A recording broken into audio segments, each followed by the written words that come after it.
मैं सफलता के कगार पर हूँ। आप सब अंग्रेजी सीखने के कगार पर हैं। वह मौत के कगार पर था। तो आज हम सीखने वाले हैं कि इस प्रकार के सेंटेंस इंग्लिश में कैसे बोलें, जिसमें आता है के कगार पर है या फिर के कगार पर था। तो इसके लिए स्ट्रक्चर इस प्रकार से यूज़ करेंगे। सबसे पहले हम सब्जेक्ट का यूज़ करेंगे, उसके बाद हेल्पिंग वर्ब। हेल्पिंग वर्ब जिस सेंटेंस जैसा सेंटेंस होगा उसके अकॉर्डिंग होगा। उसके बाद यूज़ करेंगे एक फ्रेज़ का। फ्रेज़ है अपनी on the words of. Phrase है अपनी ऑन द वर्ड्स ऑफ। उसके बाद ऑब्जेक्ट का यूज़ करना है। यदि ऑब्जेक्ट नहीं होता, यदि कोई वर्ब होती है तो वर्ब में आईएनजी लगाना है। तो स्ट्रक्चर इस प्रकार से हो जाएगा। तो चलते हैं, दो एग्जाम्पल लेते हैं। जैसे मैं सफलता के कगार पर हूँ, तो सबसे पहले सब्जेक्ट आई के साथ एम, और उसके बाद यूज़ करना है ऑन द वर्ड्स ऑफ। उसके बाद जो ऑब्जेक्ट बचा सक्सेस, वो लिख देना है। तो इस प्रकार से हो जाएगा I M on the words of success. एक और एग्जांपल, जैसे आप सब अंग्रेजी सीखने के कगार पर हैं, तो इसे इंग्लिश में कहेंगे you all are on the words of learning English. You all are on the words of learning English. एक और एग्जांपल, जैसे वह मौत के कगार पर था, तो इसे कहेंगे he was on the words of death. यहाँ पर ये पास्ट का था तो वाज लगाए यहाँ पर। एक एग्जांपल आपके लिए है कि आप अंग्रेजी बोलने के कगार पर हैं। ये सेंटेंस आपको कमेंट बॉक्स में जो है लिखना है। तो इसी के साथ वीडियो समाप्त करते हैं। अगली वीडियो में फिर से मिलेंगे। तो आई होप आपको वीडियो पसंद आया तो वीडियो को लाइक करें और चैनल को सब्सक्राइब करें। Thanks for watching. अगर सब कुछ ठीक रहा तो एक और ख़रीद लेंगे। अगर सब कुछ ठीक रहा तो तुम अंग्रेज़ी सीख जाओगे। अगर सब कुछ ठीक रहा तो तुम्हें एक नया फ़ोन दिला दूंगा। तो नमस्कार दोस्तों, आज हम सीखने वाले हैं कि इस प्रकार के सेंटेंस इंग्लिश में कैसे बोलें। तो इसके लिए स्ट्रक्चर इस प्रकार से यूज़ करते हैं। स्ट्रक्चर अपना इस प्रकार से हो जाएगा। स्ट्रक्चर में सबसे पहले यूज़ करना है if everything goes well. If everything goes well का मतलब होता है अगर सब कुछ ठीक रहा तो। उसके बाद कंप्लीट सेंटेंस लिखना है। तो चलते एग्जाम्पल की सहायता से समझते हैं। एग्जाम्पल है अगर सब कुछ ठीक रहा तो एक और ख़रीद लेंगे। तो सबसे पहले यूज़ करना है इफ़ एवरीथिंग गोज़ वेल। उसके बाद complete sentence we will buy one more. तो इस प्रकार से हो जाएगा if everything goes well we will buy one more. एक और एग्जाम्पल, जैसे अगर सब कुछ ठीक रहा तो तुम अंग्रेज़ी सीख जाओगे। तो इसे इंग्लिश में कहेंगे if everything goes well you will learn English. एक और एग्जाम्पल, जैसे अगर सब कुछ ठीक रहा तो तुम्हें एक नया फ़ोन दिला दूंगा। तो सबसे पहले यूज़ करना है इफ़ एवरीथिंग गोज़ वेल। उसके बाद complete sentence I will get you a new phone. If everything goes well I will get you a new phone.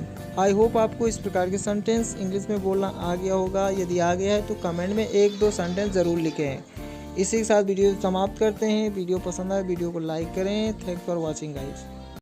मेरे बारे में मत सोचो कहीं तुम्हें प्यार न हो जाए। वहाँ मत बैठो कहीं गिर न जाओ। चले जाओ कहीं पापा न आ जाए। नमस्कार दोस्तों, आज हम सीखेंगे कि इस प्रकार के सेंटेंस इंग्लिश में कैसे बोलें। तो इसके लिए स्ट्रक्चर इस प्रकार से यूज़ करेंगे। सबसे पहले हम यूज़ करेंगे पूरा सेंटेंस, और उसके बाद यूज़ करेंगे लिस्ट का। लिस्ट का मतलब होता है कहीं ऐसा ना हो जाए। उसके बाद सब्जेक्ट, और फिर यूज़ करना है शुड का, और फिर उसके बाद वर्ब, और फिर ऑब्जेक्ट। तो इस प्रकार से जो है स्ट्रक्चर बन जाता है। तो चलते एग्जाम्पल की सहायता से समझते हैं। एग्जाम्पल है मेरे बारे में मत सोचो कहीं तुम्हें प्यार न हो जाए। तो इसे इंग्लिश में कहेंगे सबसे पहले complete sentence don't think about me. उसके बाद यूज़ करना है लिस्ट। उसके बाद sentence you should fall in love. तो इस प्रकार से हो जाएगा don't think about me लेस्ट you should fall in love. एक और एग्जांपल, जैसे वहाँ मत बैठो कहीं गिर ना जाओ। तो इसे इंग्लिश में बोलेंगे don't sit there lest you should fall down. Don't sit there lest you should fall down. एक और एग्जांपल, चले जाओ कहीं पापा ना आ जाएं। तो इसे इंग्लिश में बोलेंगे गो लेस्ट पापा शुड कम। गो लेस्ट पापा शुड कम। एक एग्जाम्पल आपके लिए जो कमेंट बॉक्स में लिखना है, मुझसे बात मत करो कहीं मैं चांटा ना मार दूं। तो इसको आपको जो है कमेंट में लिख के जो है बताना है। तो इसी के साथ वीडियो समाप्त करते हैं। आई होप आपको ये वीडियो पसंद आया हो तो वीडियो को लाइक करें और चैनल को सब्सक्राइब करें। Thanks for watching guys. मैं तुम्हें पिटवा दूंगा। वह अपना मोबाइल रिपेयर करवा रहा है। एक पत्नी ने अपने पति का कत्ल करवा दिया। तो आज हम सीखने वाले हैं कि इस प्रकार के सेंटेंस इंग्लिश में कैसे बोलें, जिसमें कोई काम खुद ना करके किसी दूसरे से करवाया जाता है। ऐसे वाक्यों में जो है कर्ता स्वयं कार्य ना करके किसी दूसरे से करवाता है। तो इसके लिए स्ट्रक्चर इस प्रकार से यूज करेंगे। सबसे पहले यूज करेंगे सब्जेक्ट, उसके बाद हेल्पिंग वर्ब जैसी भी होगी, उसके बाद वर्ब का यूज करना है गेट वर्ब का यूज करना है, उसके बाद ऑब्जेक्ट और फिर एक वर्ब का यूज करना है वर्ब का थर्ड फॉर्म यानी क्रिया का तीसरा रूप। तो स्ट्रक्चर इस प्रकार से हो जाएगा। अब चलते हैं, एक दो एग्जाम्पल लेते हैं। एग्जाम्पल है मैं तुम्हें पिटवा दूंगा। तो सबसे पहले सब्जेक्ट आई, उसके बाद ये सेंटेंस जो है फ्यूचर का है तो विल का यूज करेंगे, उसके बाद वो गेट का यूज करेंगे और फिर ऑब्जेक्ट यू और उसके बाद क्रिया का तीसरा रूप बीट का बीटेन। तो इस प्रकार से हो जाएगा I will get you beaten. एक और एग्जाम्पल जैसे वह अपना मोबाइल रिपेयर करवा रहा है। प्रेजेंट कंटिन्यूअस टेंस, सबसे पहले subject he is getting his mobile repaired, अंत में क्रिया का तीसरा रूप ही लिखना है। एक और एग्जांपल जैसे एक पत्नी ने अपने पति का कत्ल करवा दिया। इसे इंग्लिश में बोलेंगे a wife got her husband murdered. A wife got her husband murdered. तो आई होप आपको इस प्रकार के सेंटेंस बोलना आ गया होगा। यदि आ गया है तो एक सेंटेंस मैं आपके लिए देता हूँ जो कमेंट बॉक्स में लिखना है। सेंटेंस है मैं आज अपने बाल कटवाऊंगा। मैं आज अपने बाल कटवाऊंगा। इसी के साथ वीडियो समाप्त करते हैं। Thanks for watching. मैं तुम्हें यहाँ नहीं खेलने दूंगा। मैं उसे सब कुछ करने दूंगा। आज मैं तुम्हें इस कमरे में सोने दूंगा। तो आज हम सीखने वाले हैं कि इस प्रकार के सेंटेंस इंग्लिश में कैसे बोलें, जिसमें कोई काम करने देने की बात होती है या ना करने की बात होती है।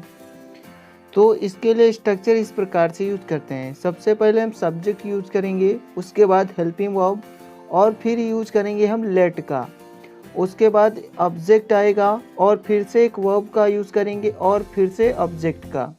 तो इस प्रकार से स्ट्रक्चर हो जाएगा। तो चलते एग्जाम्पल की सहायता से समझते हैं। जैसे मैं तुम्हें यहाँ नहीं खेलने दूंगा।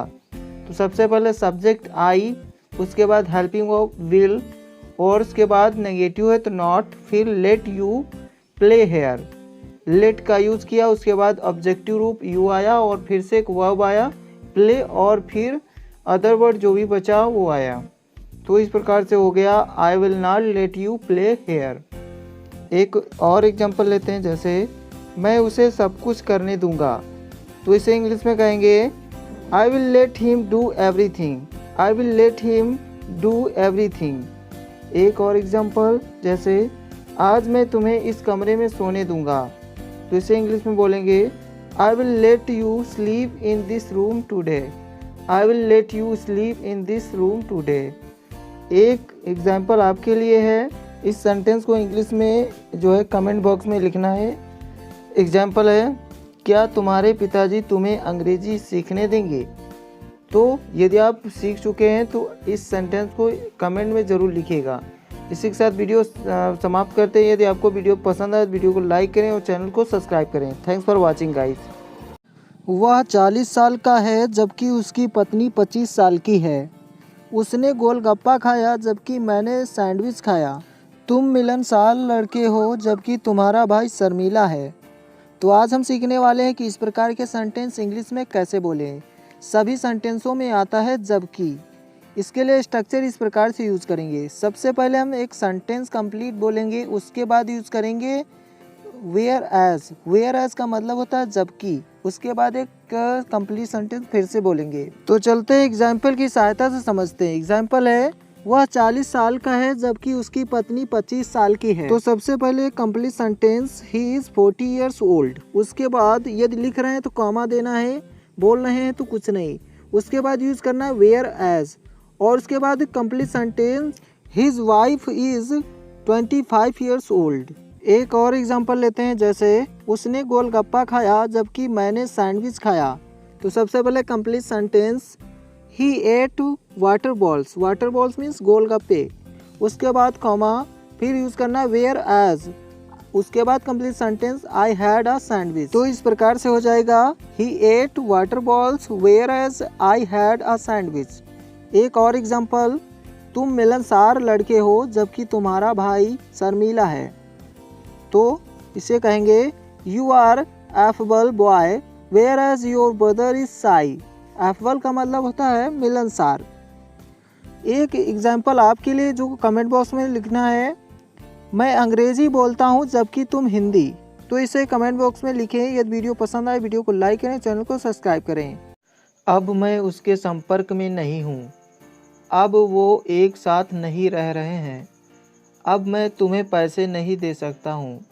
तो आज हम सीखने वाले हैं कि इस प्रकार के सेंटेंस इंग्लिश में कैसे बोलें। इसके लिए स्ट्रक्चर इस प्रकार से यूज़ करते हैं। सबसे पहले हम सब्जेक्ट को यूज़ करेंगे, उसके बाद हेल्पिंग वर्ब, और फिर यूज़ करना है नो लॉन्गर, और उसके बाद ऑब्जेक्ट या फिर वर्ब। तो चलते एग्जाम्पल की सहायता से समझते हैं। अब मैं उसके संपर्क में नहीं हूँ। सबसे पहले सब्जेक्ट आई, उसके बाद एम, उसके बाद यूज़ करना है नो लॉन्गर, और उसके बाद जो भी बचता है इन टच विद हिम। तो इस प्रकार से हो जाएगा, I am no longer in touch with him. No longer का यूज़ करते हैं जब बताना हो कि और अधिक कोई काम नहीं करना है या नहीं कर रहे हैं। एक और एग्जांपल, जैसे अब वो एक साथ नहीं रह रहे हैं। तो इसे कहेंगे, they are no longer living together. They are no longer living together. अब मैं तुम्हें पैसे नहीं दे सकता हूँ। तो इसे कहेंगे, I can no longer give you money. I can no longer give you money. एक सेंटेंस आपके लिए जो कमेंट बॉक्स में लिखना है, अब वह यहाँ नहीं आता है। अब वह यहाँ नहीं आता है। आई होप आपको ये वीडियो पसंद आया होगा। पसंद आए तो वीडियो को लाइक करें और चैनल को सब्सक्राइब करें। Thanks for watching guys. वह एक लड़की के कहने पर मुझे गाली दे रहा था। तुम्हारे कहने पर मैं अंग्रेजी पढ़ाता हूँ। किसके कहने पर तुमने यहाँ गाड़ी पार्क की। तो आज हम सीखने वाले हैं कि इस प्रकार के सेंटेंस इंग्लिश में कैसे बोलें, जिसमें आता है किसी के कहने पर। तो इसके लिए स्ट्रक्चर इस प्रकार से यूज़ करेंगे। सबसे पहले हम सेंटेंस पूरा बोलेंगे, उसके अंत में यूज़ करेंगे एट द बिहेस्ट ऑफ, और उसके बाद यूज़ करेंगे हम ऑब्जेक्ट को। तो स्ट्रक्चर इस प्रकार से हो जाएगा। एट द बिहेस्ट ऑफ का मतलब होता है किसी के कहने पर। तो एग्जाम्पल लेते हैं, जैसे वह एक लड़की के कहने पर मुझे गाली दे रहा था। तो सबसे पहले कंप्लीट सेंटेंस, वह गाली दे रहा था। He was abusing me. अब किसके कहने पर, तो at the behest of a girl, एक लड़की के कहने पर। तो इस प्रकार से हो जाएगा, he was abusing me at the behest of a girl. एक और एग्जाम्पल लेते हैं, जैसे तुम्हारे कहने पर मैं अंग्रेज़ी पढ़ाता हूँ। तो सबसे पहले मैं अंग्रेज़ी पढ़ाता हूँ, I teach English at the behest of you, आपके कहने पर। I teach English at the behest of you. एक और एग्जाम्पल, जैसे किसके कहने पर तुमने यहाँ गाड़ी पार्क की।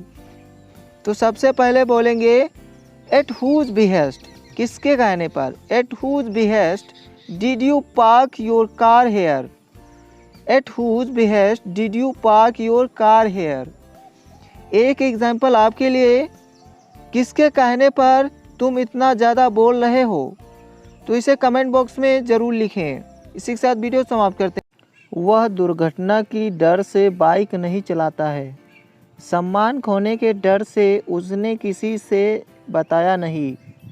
शेर के डर से वह जंगल नहीं गया। तो आज हम सीखने वाले हैं कि इस प्रकार के सेंटेंस इंग्लिश में कैसे बोलें, जिसमें के डर से की बात होगी। तो इसके लिए स्ट्रक्चर इस प्रकार से यूज़ करेंगे।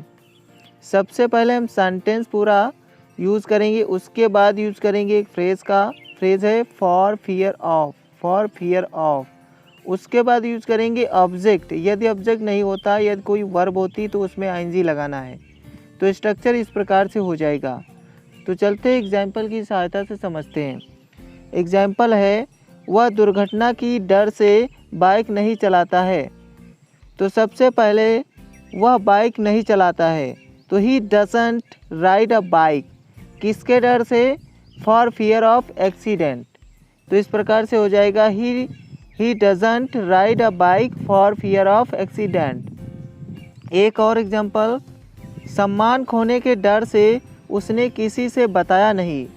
तो सबसे पहले उसने किसी से बताया नहीं, शी डिडंट टेल एनीवन, किसके डर से? For fear of losing Prestige, सम्मान खोने के डर से। एक और एग्जांपल लेते हैं, जैसे शेर के डर से वह जंगल नहीं गया।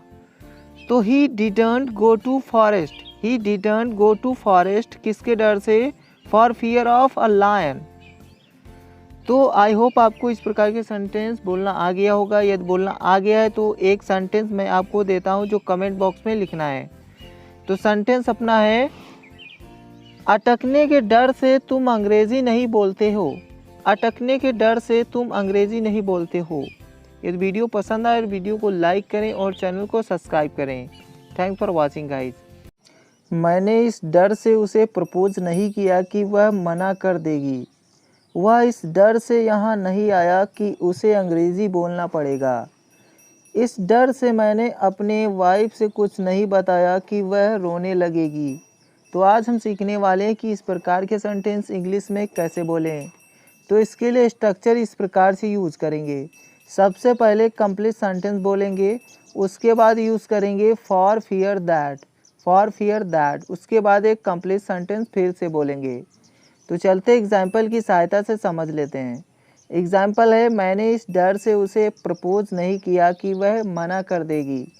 तो सबसे पहले complete sentence, I didn't propose हर। उसके बाद यूज़ करना है for fear that she would reject my proposal. यहाँ पर पहला सेंटेंस हमारा पास्ट में था, तो यहाँ पर दूसरे सेंटेंस में हम विल की जगह पर वुड का यूज़ किए हैं। एक और एग्जाम्पल, जैसे वह इस डर से यहाँ नहीं आया कि उसे अंग्रेज़ी बोलना पड़ेगा। तो सबसे पहले complete sentence, he didn't come here. उसके बाद for fear that he would have to speak in English, he would have to speak in English, उसे इंग्लिश में बोलना पड़ेगा। एक और एग्जाम्पल लेते हैं, जैसे इस डर से मैंने अपने वाइफ से कुछ नहीं बताया कि वह रोने लगेगी। तो सबसे पहले I didn't say anything to my wife. उसके बाद यूज़ करना है for fear that she would start crying. I hope आपको इस प्रकार के सेंटेंस इंग्लिश में बोलना आ गया होगा। यदि बोलना आ गया है तो एक सेंटेंस मैं आपके लिए देता हूँ जिसे कमेंट बॉक्स में लिखना है। उसने इस डर से अंग्रेज़ी में बात नहीं की कि वह बीच में अटक जाएगा। इस सेंटेंस को कमेंट बॉक्स में ज़रूर लिखें। इसी के साथ वीडियो समाप्त करते हैं। यदि वीडियो पसंद आए तो वीडियो को लाइक करें और चैनल को सब्सक्राइब करें।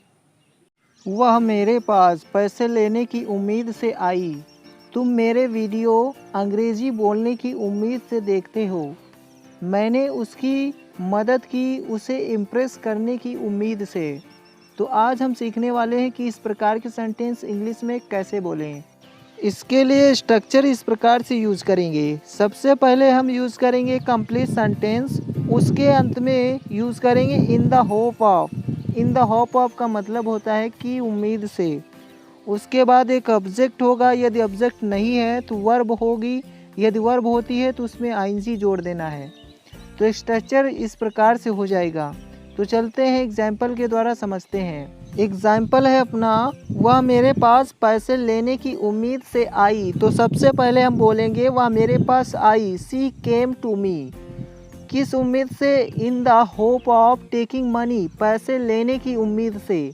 तो इस प्रकार से हो जाएगा, she came to me in the hope of taking money. एक और एग्जाम्पल लेते हैं, जैसे तुम मेरे वीडियो अंग्रेज़ी बोलने की उम्मीद से देखते हो। तो सबसे पहले तुम मेरे वीडियो देखते हो इतना बोलेंगे। यू वॉच माई वीडियोज़, किस उम्मीद से? इन the hope of speaking English. तो इस प्रकार से हो जाएगा, you watch my videos in the hope of speaking English. एक और एग्जाम्पल, मैंने उसकी मदद की उसे इम्प्रेस करने की उम्मीद से। तो इसे इंग्लिश में कहेंगे, I helped her in the hope of impressing her. I helped her in the hope of impressing her. एक एग्जाम्पल आपके लिए जो आपको कमेंट बॉक्स में लिखना होगा। वह खाना खाने की उम्मीद से होटल गया। जिस तरह से आप मुझे पढ़ाते हैं मुझे अच्छा लगता है। जिस तरह से आप चलती हैं मुझे बहुत अच्छा लगता है। जिस तरीके से वह बोलती है मुझे पसंद नहीं है। नमस्कार दोस्तों, आज हम सीखने वाले हैं कि इस प्रकार के सेंटेंस इंग्लिश में कैसे बोलें। तो इसके लिए स्ट्रक्चर इस प्रकार से यूज़ करेंगे। सबसे पहले कंप्लीट सेंटेंस बोलेंगे और उसके बाद यूज़ करेंगे द वे। द वे का मतलब होता है जिस तरह से या फिर जिस तरीके से। उसके बाद एक कंप्लीट सेंटेंस फिर से बोलेंगे, यानी sentence plus the way plus sentence. तो चलते एग्जाम्पल की सहायता से समझते हैं। एग्जाम्पल है, जिस तरह से आप मुझे पढ़ाते हैं मुझे अच्छा लगता है। तो सबसे पहले मुझे अच्छा लगता है इतना बोलेंगे, आई लाइक। उसके बाद यूज़ करना है the way, I like the वे। उसके बाद एक सेंटेंस फिर से, यू टीच मी। तो इस प्रकार से हो जाएगा, I like the way you teach me. एक और एग्जाम्पल, जिस तरह से आप चलती हैं मुझे बहुत अच्छा लगता है। तो सबसे पहले मुझे बहुत अच्छा लगता है, आई लाइक वेरी मच। उसके बाद द वे यू वॉक। तो इस प्रकार से I like very much the way you walk. एक और एग्जाम्पल है, जिस तरीके से वह बोलती है मुझे पसंद नहीं है। तो मुझे पसंद नहीं है इतना पहले बोलेंगे, I don't like the way she speaks. I don't like the way she speaks. एक एग्जाम्पल आपके लिए जो कमेंट बॉक्स में लिखना है, आप जानते हैं जिस तरीके से मैं अंग्रेज़ी पढ़ाता हूँ। आप जानते हैं जिस तरीके से मैं अंग्रेज़ी पढ़ाता हूँ। तो इस सेंटेंस को आप जो है कमेंट बॉक्स में ज़रूर लिखें। यदि वीडियो आपको पसंद आए तो वीडियो को लाइक करें और चैनल को सब्सक्राइब करें। Thanks for watching guys. वह ज़्यादातर अंग्रेज़ी बोलता है। क्या तुम ज़्यादातर टीवी देखते हो? भारत के ज़्यादातर लोग किसानी करते हैं। नमस्कार दोस्तों, आज हम सिखाने वाले हैं आपको इस प्रकार के सेंटेंस बोलना। तो दोस्तों, इस प्रकार के सेंटेंस इंग्लिश में बोलने के लिए इस स्ट्रक्चर का यूज़ करेंगे। स्ट्रक्चर अपना इस प्रकार से होगा, सबसे पहले हम सेंटेंस पूरा बोलेंगे, उसके अंत में यूज़ करेंगे वेरी ऑफन। वेरी ऑफन का मतलब होता है ज़्यादातर। तो चलते एग्जाम्पल की सहायता से समझते हैं। एग्जाम्पल है, वह ज़्यादातर अंग्रेज़ी बोलता है। तो सबसे पहले ही स्पीक्स इंग्लिश, उसके बाद में बोलना है वेरी ऑफन। तो इस प्रकार से हो जाएगा, he speaks English very often. एक और एग्जांपल, जैसे क्या तुम ज़्यादातर टीवी देखते हो? तो इसे कहेंगे, do you watch TV very often. Do you watch TV very often. एक एग्जांपल और, भारत के ज़्यादातर लोग किसानी करते हैं। तो इसे कहेंगे, people of India do farming very often. People of India do farming very often. एक एग्जांपल आपके लिए, तुम्हें ज़्यादातर अभ्यास करना चाहिए। तो दोस्तों, इस सेंटेंस को कमेंट बॉक्स में ज़रूर लिखें। यदि वीडियो पसंद आए तो वीडियो को लाइक करें और चैनल को सब्सक्राइब करें और वीडियो को शेयर भी करें अपने दोस्त यारों के साथ। मैं कभी कभी टीवी देखता हूँ। वह कभी कभी मेरे घर आती है। रामू कभी कभी अपना मोबाइल भूल जाता है। नमस्कार दोस्तों, आज हम सीखने वाले हैं कि इस प्रकार के सेंटेंस इंग्लिश में कैसे बोलें, जिसमें आता है कभी कभी। तो इसके लिए स्ट्रक्चर इस प्रकार से यूज़ करेंगे। स्ट्रक्चर है अपना, सबसे पहले हम सेंटेंस लिखेंगे, उसके बाद यूज़ करेंगे एवरी नाउ एंड देन। तो इस प्रकार से स्ट्रक्चर हो जाएगा। तो चलते एक दो एग्जाम्पल लेते हैं। जैसे, मैं कभी कभी टीवी देखता हूँ। तो सबसे पहले मैं टीवी देखता हूँ, आई वॉच टीवी। उसके बाद में यूज़ करना है एवरी नाउ एंड देन। तो इस प्रकार से हो जाएगा, I watch TV every now and then. एक और एग्जांपल, जैसे वह कभी कभी मेरे घर आती है। तो वह मेरे घर आती है इतना पहले बोलेंगे, she comes to my home every now and then. She comes to my home every now and then. एक और एग्जांपल, रामू कभी कभी अपना मोबाइल भूल जाता है। तो सबसे पहले, Ramu forgets his mobile every now and then. Ramu forgets his mobile every now and then. एक एग्जांपल आपके लिए जो कमेंट बॉक्स में लिखना है, क्या तुम कभी कभी कुछ भूल जाते हो? क्या तुम कभी कभी कुछ भूल जाते हो? तो आई होप आपको यह वीडियो पसंद आया होगा। पसंद आया हो तो वीडियो को लाइक करें और चैनल को सब्सक्राइब करें। Thanks for watching guys. एक बात बोलूं, वो तुमसे झूठ बोल रहा है। एक बात बोलूं, मैं तुमसे प्यार नहीं करता हूँ। एक बात बोलूं, मुझे तुमसे प्यार हो गया है। नमस्कार दोस्तों, मेरा नाम है अजय। आज मैं सिखाने वाला हूं कि इस प्रकार के सेंटेंस इंग्लिश में कैसे बोले हैं। तो इसके लिए स्ट्रक्चर इस प्रकार से यूज़ करेंगे। सबसे पहले हम बोलेंगे do I say one thing, जिसका मतलब होता है एक बात बोलूं। उसके बाद एक कंप्लीट सेंटेंस। तो चलते एग्जाम्पल की सहायता से समझते हैं। जैसे एक बात बोलूं, वो तुमसे झूठ बोल रहा है। तो सबसे पहले बोलेंगे do I say one thing, he is telling a lie to you. Do I say one thing, he is telling a lie to you. एक और एग्जाम्पल, एक बात बोलूं, मैं तुमसे प्यार नहीं करती हूँ। तो इसे कहेंगे do I say one thing, I don't love you. Do I say one thing, I don't love you. एक और एग्जाम्पल, एक बात बोलूं, मुझे तुमसे प्यार हो गया है। एक बात बोलूं, मुझे तुमसे प्यार हो गया है। तो इसे इंग्लिश में कहेंगे do I say one thing, I have fallen in love with you. Do I say one thing, I have fallen in love with you. I hope आपको इस प्रकार के सेंटेंस बोलने आगे होंगे। ये बोलना आ गया है तो एक सेंटेंस आपके लिए जो कमेंट बॉक्स में लिखना है। एक बात बोलूं, तुम अंग्रेजी बोलने ही वाले हो। एक बात बोलूं, तुम अंग्रेजी बोलने ही वाले हो। तो इस सेंटेंस को कमेंट बॉक्स में ज़रूर लिखें। वीडियो पसंद आए तो वीडियो को लाइक करें और चैनल को सब्सक्राइब करें। वीडियो को शेयर करें। Thanks for watching guys. तुम कितनी भी सुंदर क्यों ना हो, मैं तुमसे शादी नहीं करूँगा। वह कितना भी ताकतवर क्यों ना हो, मैं परवाह नहीं करता। तुम कहीं भी हो, मैं तुम्हें ढूंढ लूँगा। नमस्कार दोस्तों, आज हम सीखने वाले हैं कि इस प्रकार के सेंटेंस इंग्लिश में कैसे बोलें। तो इसके लिए स्ट्रक्चर इस प्रकार से यूज़ करेंगे। सबसे पहले हम यूज़ करेंगे नो मैटर। नो मैटर का मतलब होता है परवाह नहीं। उसके बाद यूज़ करना है WS वर्ड, और उसके बाद यूज़ करना है एडजेक्टिव या फिर एडवर्ब, और उसके बाद आएगा एक सेंटेंस और प्लस फिर से सेंटेंस आएगा, यानी 2 बार सेंटेंस आएगा। तो चलते एग्जाम्पल की सहायता से समझते हैं। जैसे तुम कितनी भी सुंदर क्यों ना हो, मैं तुमसे शादी नहीं करूँगा। सबसे पहले यूज़ करेंगे नो मैटर। उसके बाद WS वर्ड का मतलब क्वेश्चन वर्ड, जिससे प्रश्न पूछा जाता है। तो यहाँ पर आएगा हाउ। उसके बाद एडजेक्टिव है यहाँ पर ब्यूटीफुल। तो इस प्रकार से हो जाएगा नो मैटर हाउ ब्यूटीफुल। उसके बाद सेंटेंस यू आर, और फिर से एक सेंटेंस कामा देकर I will not marry you. तो इस प्रकार से हो जाएगा no matter how beautiful you are, I will not marry you. एक और एग्जांपल, जैसे वह कितना भी ताकतवर क्यों ना हो, मैं परवाह नहीं करता। तो सबसे पहले यूज करेंगे नो मैटर। उसके बाद how strong he is, I don't care. तो इस प्रकार से हो जाएगा no matter how strong he is, I don't care. एक और एग्जांपल, तुम कहीं भी हो, मैं तुम्हें ढूंढ लूँगा। तो सबसे पहले यूज करेंगे नो मैटर। उसके बाद कहीं की वेयर, उसके बाद सेंटेंस यू आर, और फिर से एक sentence I will find you. तो आई होप आपको इस प्रकार के सेंटेंस बोलना आ गया होगा। यदि आ गया है तो एक सेंटेंस आपके लिए है।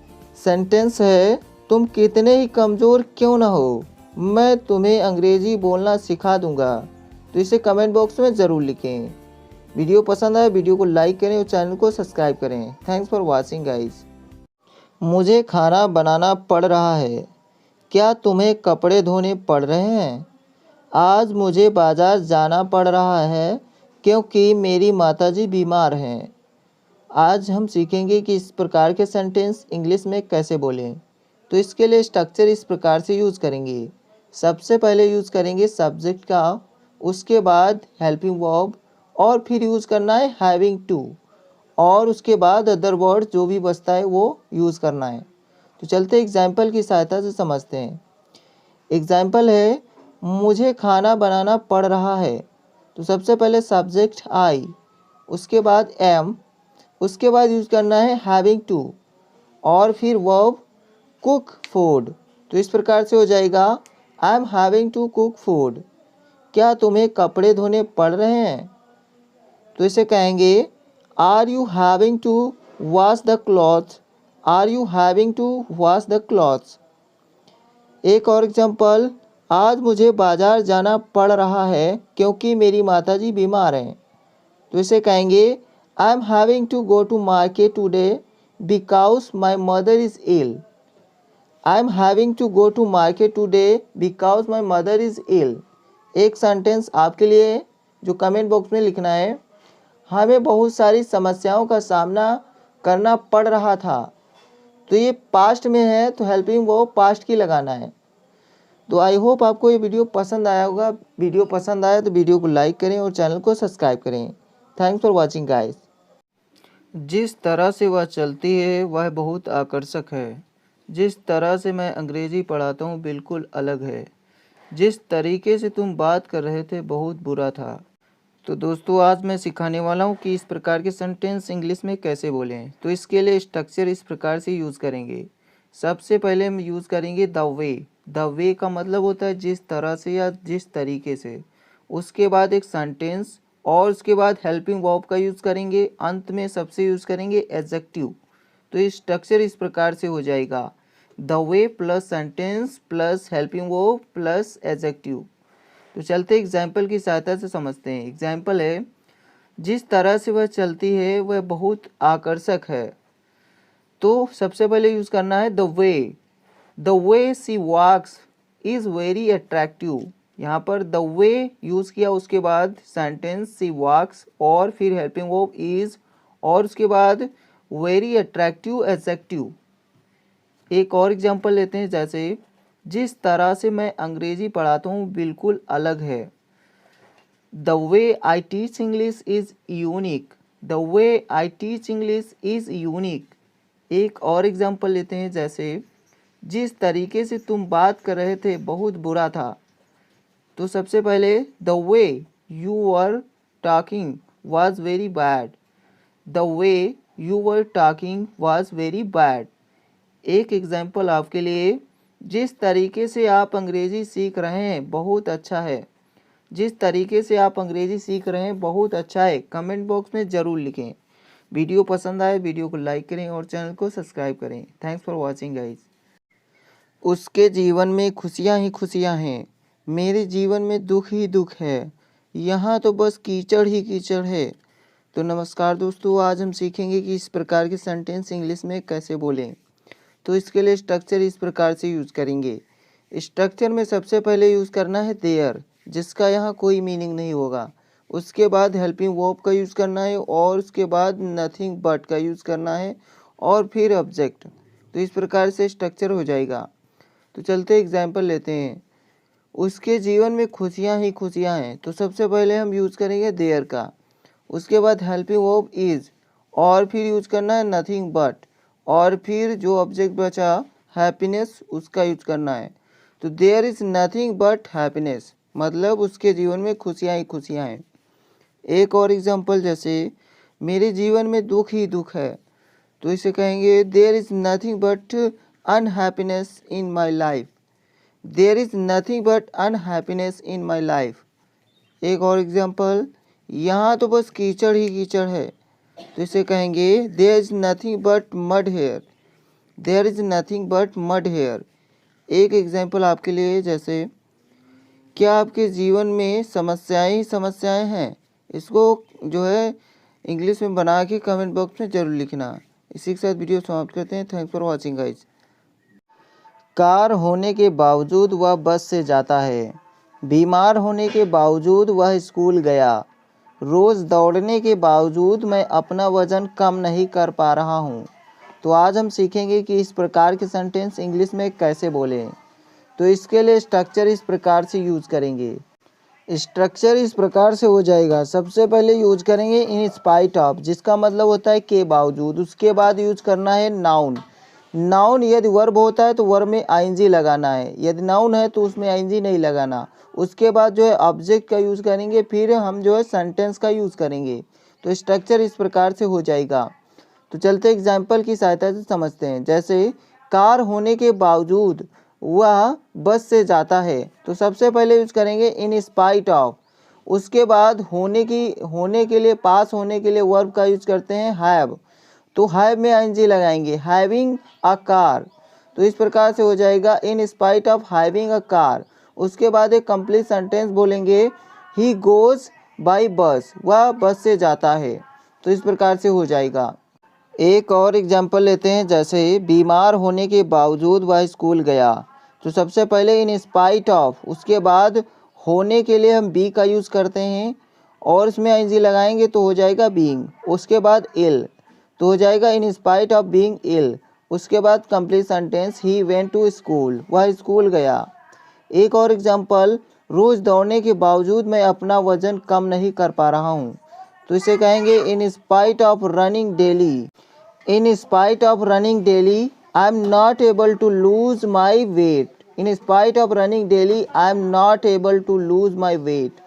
एक एग्जाम्पल आपके लिए है, बहुत सारा खाना खाने के बावजूद वह पतली है। तो इसको जो है कमेंट बॉक्स में ज़रूर लिखें। Thanks for watching guys. Camera के हिसाब से यह मोबाइल अच्छा है, एक्टिंग के हिसाब से यह मूवी अच्छी नहीं है, खाने के हिसाब से पार्टी बहुत अच्छी थी। तो आज हम सीखने वाले हैं कि इस प्रकार के सेंटेंस इंग्लिश में कैसे बोलें। ऐसे वाक्यों को इंग्लिश में बोलने के लिए इस स्ट्रक्चर का यूज़ करेंगे। स्ट्रक्चर अपना है, सबसे पहले हम कंप्लीट सेंटेंस बोलेंगे, उसके अंत में यूज़ करेंगे इन टर्म्स ऑफ, जिसका मतलब होता है के हिसाब से या फिर के संबंध में। उसके बाद ऑब्जेक्ट का यूज़ करेंगे, यानी sentence plus in terms of, उसके बाद ऑब्जेक्ट। तो चलते हैं एग्जाम्पल की सहायता से समझते हैं। एग्जाम्पल है, कैमरा के हिसाब से यह मोबाइल अच्छा है। तो सबसे पहले यूज़ करेंगे हम कंप्लीट सेंटेंस बोलेंगे दिस मोबाइल इज़ गुड। उसके बाद यूज़ करेंगे इन टर्म्स ऑफ कैमरा, जिसके हिसाब की बात होगी उसके आगे हम इन टर्म्स ऑफ का यूज़ करेंगे। तो इस प्रकार से हो जाएगा this mobile is good in terms of camera. एक और एग्जांपल, जैसे एक्टिंग के हिसाब से यह मूवी अच्छी नहीं है, एक्टिंग के हिसाब से यह मूवी अच्छी नहीं है।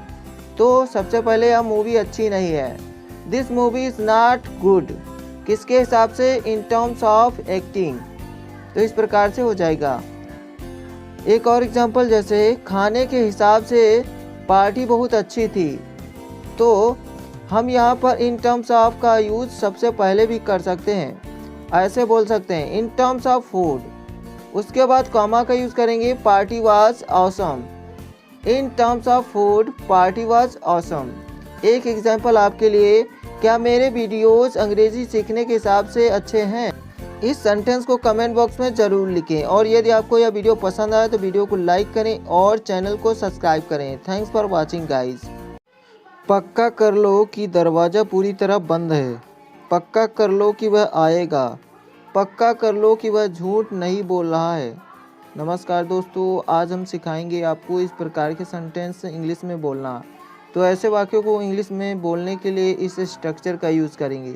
सबसे पहले हम यूज़ करेंगे मेक श्योर दैट, उसके बाद एक कंप्लीट सेंटेंस बोलेंगे। मेक श्योर दैट का मतलब होता है पक्का कर लो कि। तो चलते एग्जाम्पल की सहायता से समझते हैं, जैसे पक्का कर लो कि दरवाज़ा पूरी तरह बंद है। तो सबसे पहले यूज़ करेंगे मेक श्योर दैट, उसके बाद कंप्लीट सेंटेंस, दरवाज़ा पूरी तरह बंद है तो the door is locked properly. तो इस प्रकार से हो जाएगा make sure that the door is locked properly. एक और एग्जांपल, जैसे पक्का कर लो कि वह आएगा। तो इसे कहेंगे make sure that he will come, make sure that he will come. एक और एग्जांपल, पक्का कर लो कि वह झूठ नहीं बोल रहा है। तो सबसे पहले make sure that he is not telling a lie. एक सेंटेंस आपके लिए जो कमेंट बॉक्स में लिखना होगा, सेंटेंस है पक्का कर लो आप अंग्रेज़ी सीख जाओगे, पक्का कर लो आप अंग्रेज़ी सीख जाओगे। तो इसे कमेंट बॉक्स में ज़रूर लिखें और यदि आपको वीडियो पसंद आए वीडियो को लाइक करें और चैनल को सब्सक्राइब करें। Thanks for watching guys. ऐसा कैसे तुमने चाटा मार दिया, ऐसा कैसे तुमने चाबी खो दी, ऐसे कैसे तुम इतनी जल्दी आ गए। तो नमस्कार दोस्तों, आज हम सीखने वाले हैं कि इस प्रकार के सेंटेंस इंग्लिश में कैसे बोले। ऐसे वाक्यों को इंग्लिश में बोलने के लिए इस स्ट्रक्चर का यूज़ करेंगे। स्ट्रक्चर अपना इस प्रकार से होगा। स्ट्रक्चर में सबसे पहले यूज़ करेंगे हाउ कम, उसके बाद कंप्लीट सेंटेंस बोलेंगे। हाउ कम का मतलब होता है ऐसा कैसे। तो चलते एग्जाम्पल की सहायता से समझते हैं। एग्जाम्पल है, ऐसे कैसे तुमने चाटा मार दिया। तो सबसे पहले बोलेंगे हाउ कम उसके बाद कंप्लीट सेंटेंस, यू स्लैप्ड, तुमने चाटा मार दिया। उसके बाद जो है क्वेश्चन मार्क का यूज़ करना है, यानी ऐसे वाक्य जो हैं प्रश्नवाचक होते हैं। एक और एग्जांपल लेते हैं, जैसे ऐसे कैसे तुमने चाबी खो दी। तो सबसे पहले हाउ कम, उसके बाद तुमने चाबी खो दी, you lost the key, how come you lost the key. एक और एग्जांपल, जैसे ऐसे कैसे तुम इतनी जल्दी आ गए। तो इसे कहेंगे how come you got back so early, how come you got back so early. एक एग्जांपल आपके लिए है, ऐसे कैसे तुमने अंग्रेजी बोलना सीख लिया, ऐसे कैसे तुमने अंग्रेजी बोलना सीख लिया। तो इस वाक्य को कमेंट बॉक्स में ज़रूर लिखें। यदि आपको यह वीडियो पसंद आया तो वीडियो को लाइक करें और चैनल को सब्सक्राइब करें। Thanks for watching guys. मैं तुम्हें अंग्रेजी सिखाने का भरोसा दिलाता हूँ। तुमने मुझे अच्छी शिक्षा का भरोसा दिलाया था। तुमने मुझे पानी पूरी खिलाने का भरोसा दिलाया था। नमस्कार दोस्तों, आज मैं आपको सिखाने वाला हूँ कि इस प्रकार के सेंटेंस इंग्लिश में कैसे बोलें। ऐसे वाक्यों को इंग्लिश में बोलने के लिए हम इस स्ट्रक्चर का यूज़ करेंगे। स्ट्रक्चर में सबसे पहले सब्जेक्ट का यूज़ करेंगे, उसके बाद हेल्पिंग वर्ब और फिर यूज़ करेंगे अस्यूर का। अस्यूर के तुरंत बाद जो है ऑब्जेक्ट का यूज़ करेंगे और उसके बाद ऑफ का, और फिर उसके बाद ऑब्जेक्ट का यूज़ करेंगे। यदि ऑब्जेक्ट नहीं होता तो वर्ब का यूज़ करेंगे, वर्ब में आईएनजी लगाएंगे। तो स्ट्रक्चर इस प्रकार से हो जाएगा। तो चलते एग्जाम्पल के द्वारा समझते हैं। जैसे मैं तुम्हें अंग्रेज़ी सिखाने का भरोसा दिलाता हूँ। तो सबसे पहले सब्जेक्ट आई, उसके बाद अस्यूर और ऑब्जेक्ट यू है तो यहाँ पर यू हो जाएगा। उसके बाद ऑफ का यूज़ करेंगे, फिर वर्ब लर्न, लर्न में आईएनजी लर्निंग और फिर इंग्लिश। तो इस प्रकार से हो जाएगा, I assure you of learning English. एक और एग्जांपल, जैसे तुमने मुझे अच्छी शिक्षा का भरोसा दिलाया था। तो इसे कहेंगे you had assured me of better education, you had assured me of better education. एक और एग्जांपल है, तुमने मुझे पानी पूरी खिलाने का भरोसा दिलाया था। तो इसे कहेंगे you had assured me of feeding water balls, you had assured me of feeding water balls. I hope आपको इस प्रकार के सेंटेंस इंग्लिश में बोलना आ गया होगा। यदि आ गया है तो एक दो सेंटेंस कमेंट में ज़रूर लिखिएगा। और यदि आपको यह वीडियो पसंद आए वीडियो को लाइक करें और चैनल को सब्सक्राइब करें। Thanks for watching guys. मैं अपने पापों का प्रायश्चित करना चाहता हूँ। तुम्हें अपनी गलतियों के लिए प्रायश्चित करना चाहिए। वह अपने बुरे बर्ताव का प्रायश्चित करना चाहता है। नमस्कार दोस्तों, आज मैं आपको सिखाने वाला हूँ कि इस प्रकार के सेंटेंस इंग्लिश में कैसे बोलें।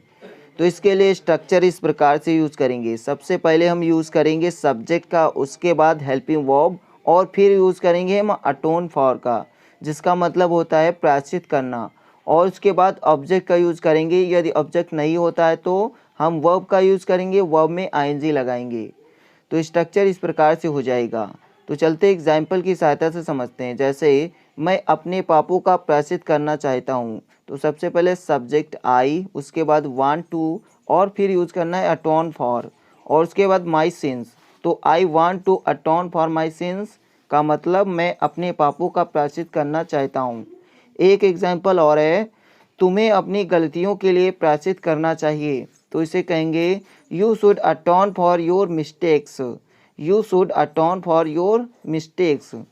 एक और एग्जाम्पल, वह अपने बुरे बर्ताव का प्रायश्चित करना चाहता है। इसे कहेंगे he wants to atone for his bad behaviour, he wants to atone for his bad behaviour. एक एग्जाम्पल आपके लिए है जो कमेंट बॉक्स में लिखना होगा। एग्जाम्पल है, क्या आप अपने गलतियों का प्रायश्चित करना चाहते हैं? क्या आप अपने गलतियों का प्रायश्चित करना चाहते हैं? तो इसे कमेंट बॉक्स में ज़रूर लिखें। यदि आपको यह वीडियो पसंद आए वीडियो को लाइक करें और चैनल को सब्सक्राइब करें। Thanks for watching guys. वह बहुत ज़्यादा पैसे कमाने का इच्छुक है। मुझे कार चलाने की इच्छा है। क्या तुम्हारी अंग्रेज़ी बोलने की इच्छा है? नमस्कार दोस्तों, आज मैं आपको सिखाऊंगा कि इस प्रकार के सेंटेंस इंग्लिश में कैसे बोलें। तो ऐसे वाक्यों को इंग्लिश में बोलने के लिए इस स्ट्रक्चर का यूज़ करते हैं। स्ट्रक्चर अपना इस प्रकार से हो जाएगा। सबसे पहले हम सब्जेक्ट का यूज़ करेंगे, उसके बाद हेल्पिंग वर्ब और उसके बाद यूज़ करेंगे डिजायरस ऑफ। डिजायरस ऑफ का मतलब होता है इच्छुक। उसके बाद ऑब्जेक्ट का यूज़ करेंगे, यदि ऑब्जेक्ट ना हो कोई वर्ब हो तो वर्ब में आईएनजी यूज़ करेंगे। तो स्ट्रक्चर इस प्रकार से हो जाएगा।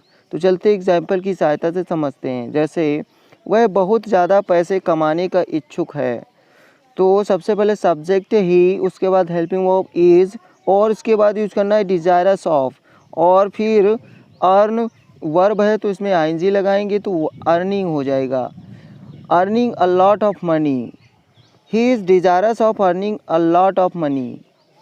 एक और एग्जांपल, मुझे कार चलाने की इच्छा है, I am desirous of driving a car, I am desirous of driving a car. एक और एग्जांपल, क्या तुम्हारी अंग्रेज़ी बोलने की इच्छा है, तो इसे कहेंगे are you desirous of speaking English, are you desirous of speaking English. I hope आपको इस प्रकार के सेंटेंस इंग्लिश में बोलना आ गया होगा। यदि बोलना आ गया है तो कमेंट बॉक्स में एक दो सेंटेंस ज़रूर लिखिएगा, और यदि आपको यह वीडियो पसंद आए वीडियो को लाइक करें और चैनल को सब्सक्राइब करें। Thanks for watching guys.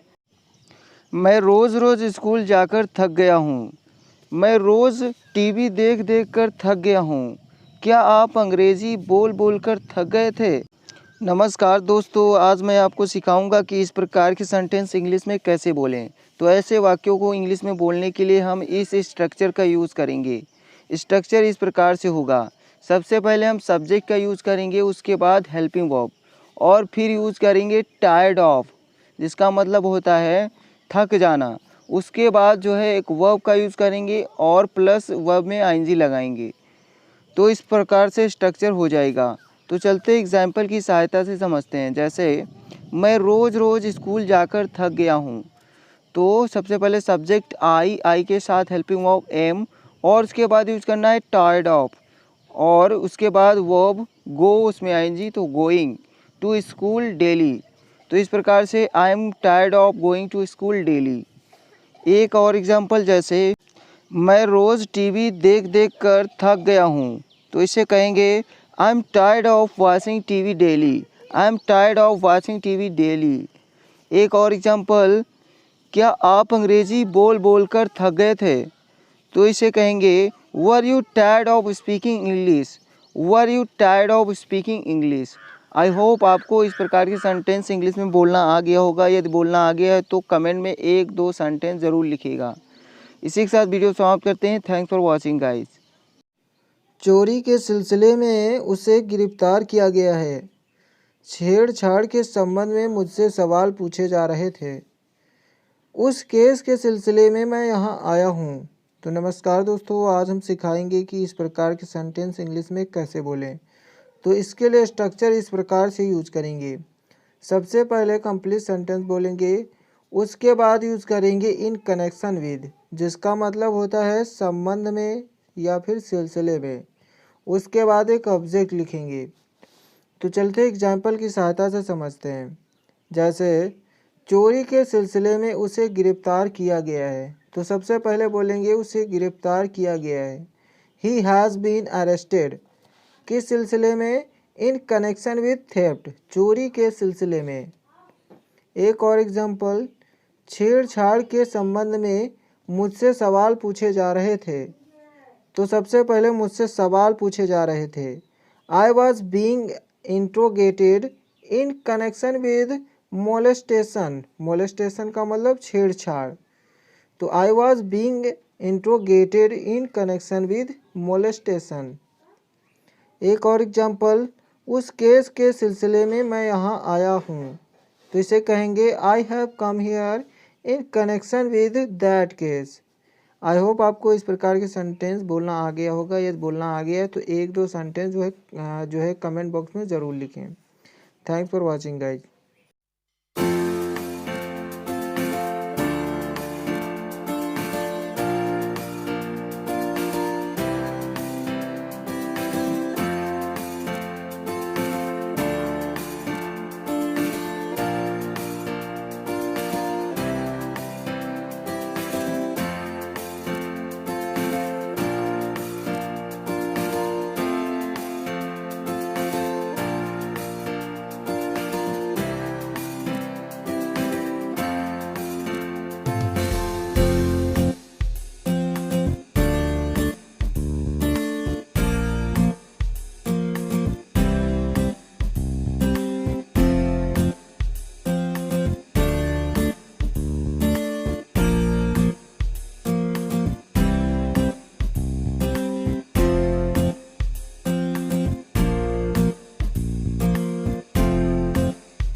मैं जल्द ही एक डॉक्टर बनने वाला हूँ।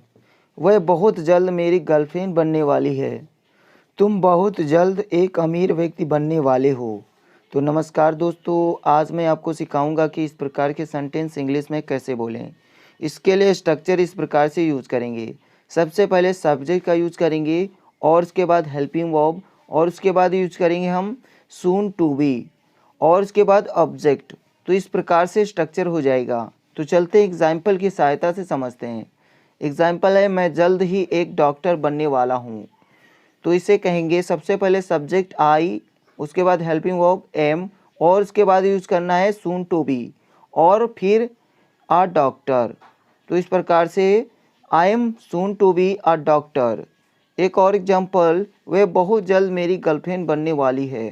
तो इसे कहेंगे she is soon to be my girlfriend. She is soon to be my girlfriend. एक और एग्जाम्पल, तुम बहुत जल्द एक अमीर व्यक्ति बनने वाले हो। तो इसे कहेंगे you are soon to be a rich person. You are soon to be a rich person. एक एग्जाम्पल आपके लिए है जो आपको कमेंट बॉक्स में लिखना है। तुम बहुत जल्द एक अध्यापक बनने वाले हो। तुम बहुत जल्द एक अध्यापक बनने वाले हो। तो इसको कमेंट बॉक्स में ज़रूर लिखें। यदि वीडियो आपको पसंद आए तो वीडियो को लाइक करें और चैनल को सब्सक्राइब करें। Thanks for watching guys. अगर उसने तुमसे शादी नहीं की तो, अगर मैं तुम्हारी मदद ना करूं तो, अगर मैं यहाँ से नहीं गया तो। नमस्कार दोस्तों, आज मैं आपको सिखाने वाला हूँ कि इस प्रकार के सेंटेंस इंग्लिश में कैसे बोलें। ऐसे वाक्यों को इंग्लिश में बोलने के लिए हम स्ट्रक्चर इस प्रकार से यूज़ करेंगे। सबसे पहले हम यूज़ करेंगे व्हाट इफ़, उसके बाद सब्जेक्ट और फिर वर्ब और उसके बाद ऑब्जेक्ट। तो स्ट्रक्चर इस प्रकार से हो जाएगा। तो चलते एग्जाम्पल की सहायता से समझते हैं। एग्जाम्पल है, अगर उसने तुमसे शादी नहीं की तो सबसे पहले यूज़ करेंगे व्हाट इफ़, उसके बाद सेंटेंस पूरा बोलेंगे he doesn't marry you. What if he doesn't Mary you. एक और एग्जाम्पल, अगर मैं तुम्हारी मदद ना करूं तो इसको इंग्लिश में बोलेंगे what if I don't help you. What if I don't help you. एक और एग्जाम्पल, अगर मैं यहाँ से नहीं गया तो इसे इंग्लिश में कहेंगे what if I don't go from here. What if I don't go from here. तो आई होप आपको इस प्रकार के सेंटेंस इंग्लिश में बोलना आ गया होगा। एक सेंटेंस मैं आपको देता हूँ जो कमेंट बॉक्स में लिखना होगा। सेंटेंस है, अगर मैंने तुम्हें अंग्रेज़ी बोलना नहीं सिखाया तो इस वाक्य को जो है कमेंट बॉक्स में ज़रूर लिखें। और यदि आपको यह वीडियो पसंद आए वीडियो को लाइक करें और नए नए स्ट्रक्चर सीखने के लिए हमारे चैनल को सब्सक्राइब करें और वीडियो शेयर करें। Thanks for watching guys. मुझे रात में ड्राइव करने में डर लगता है। उसे स्टेज पर आने से डर लगता है। मुझे अंग्रेज़ी बोलने में डर नहीं लगता है। आज मैं आपको सिखाने वाला हूँ कि इस प्रकार के सेंटेंस इंग्लिश में कैसे बोलें। तो इसके लिए स्ट्रक्चर इस प्रकार से यूज़ करेंगे। सबसे पहले सब्जेक्ट का यूज़ करेंगे और उसके बाद एक वर्ब का यूज़ करेंगे। वर्ब है ड्रेड। ड्रेड का मतलब होता है डर लगना। उसके बाद जो है वर्ब का यूज़ करेंगे। वर्ब में आईएनजी लगाएंगे। यदि वर्ब नहीं होती तो ऑब्जेक्ट होगा, तो हम ऑब्जेक्ट लिख देंगे। तो चलते हैं एग्जाम्पल की सहायता से समझते हैं। जैसे मुझे रात को ड्राइव करने में डर लगता है। तो सबसे पहले सब्जेक्ट आई, उसके बाद वर्ब ड्रेड और उसके बाद वर्ब है ड्राइव, उसमें आईएनजी लगाएंगे तो ड्राइविंग हो जाएगा। एट नाइट उसके बाद, तो आई ड्रेड ड्राइविंग एट नाइट। एक और एग्जाम्पल, उसे स्टेज पर आने में डर लगता है। तो इसे कहेंगे he dreads coming on the stage. He dreads coming on the stage. एक और एग्जाम्पल, मुझे अंग्रेज़ी बोलने में डर नहीं लगता है। तो I don't dread speaking English. I don't dread speaking English. I hope आपको इस प्रकार के सेंटेंस बोलना आ गया होगा। यदि आ गया है तो एक सेंटेंस आपके लिए है। ये सेंटेंस कमेंट बॉक्स में लिखना होगा। क्या तुम्हें अंग्रेज़ी बोलने में डर लगता है? तो इसे कमेंट बॉक्स में ज़रूर लिखें। यदि आपको यह वीडियो पसंद आए वीडियो को लाइक करें और वीडियो को शेयर करें, चैनल सब्सक्राइब करें। Thanks for watching guys. उसने पैसे नहीं दिए और देगा भी नहीं। मैंने कार नहीं खरीदी और खरीद भी नहीं सकता। तुम डीएम नहीं हो और बनोगी भी नहीं। नमस्कार दोस्तों, आज मैं आपको सिखाने वाला हूँ कि इस प्रकार के सेंटेंस इंग्लिश में कैसे बोलें। तो इसके लिए स्ट्रक्चर इस प्रकार से यूज़ करेंगे। सबसे पहले हम एक नेगेटिव सेंटेंस बोलेंगे, उसके बाद यूज़ करेंगे नॉर का, नॉर के बाद हेल्पिंग वर्ब का यूज़ करेंगे और उसके बाद सब्जेक्ट। तो इस प्रकार से स्ट्रक्चर हो जाएगा। तो चलते हैं एग्जाम्पल की सहायता से समझते हैं। जैसे उसने पैसे नहीं दिए और देगा भी नहीं। तो सबसे पहले नेगेटिव सेंटेंस पूरा बोलेंगे, he did not give money, उसके बाद यूज़ करेंगे नॉर और फिर हेल्पिंग वर्ब विल और फिर सब्जेक्ट ही। तो इस प्रकार से हो जाएगा, he did not give money nor will he.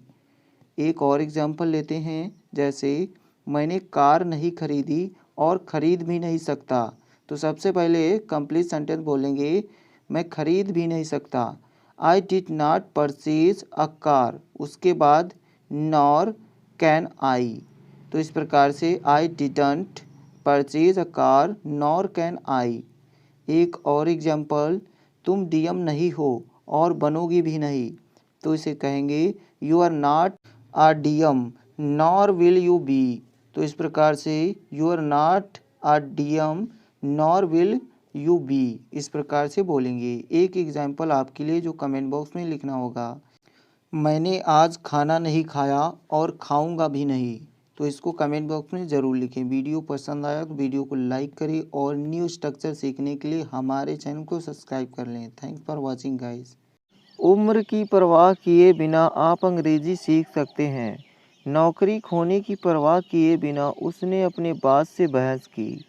अपने माता पिता की परवाह किए बिना उसने अपने प्रेमी से शादी की।